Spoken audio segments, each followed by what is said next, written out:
What's up guys? Pupunta tayo ngayon ng Lipa.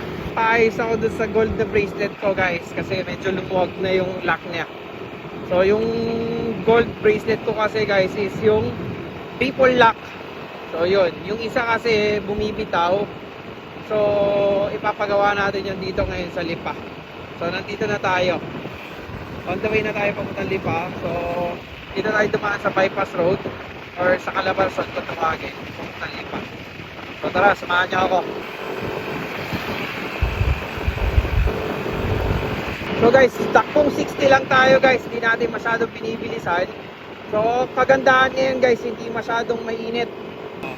Walang init guys, walang kaganda kaya pumiyaya ko. Pero guys, kung hindi mainit, kung hindi malilim na katulad ng ganito na parang paulan, hindi ako mabiyahe guys kasi sobrang init. So mamaya na lang guys. Ito na tayo sa Lipa guys.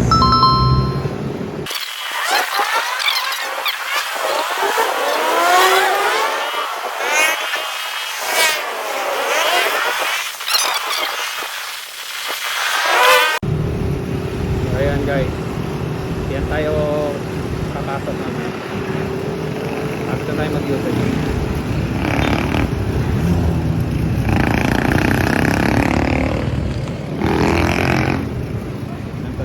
Signal na tayo ng kaliwa, U-turn na tayo lang yan. May mga nag-U-turn right side. Ano na tayo, hirap mag-video pag mag-isa lang, no? Ito, pumunta na ito ng bahay. So medyo malapit-lapit na tayo sa bahay ng Lipa or palengke ng Lipa. So mamaya update ko na lang kayo dun sa ating paparkingan.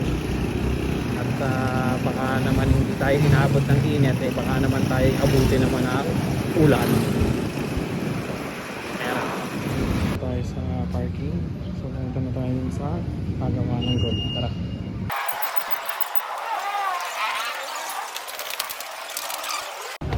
What's up guys? So tapos na tayo magpagawa ng gold.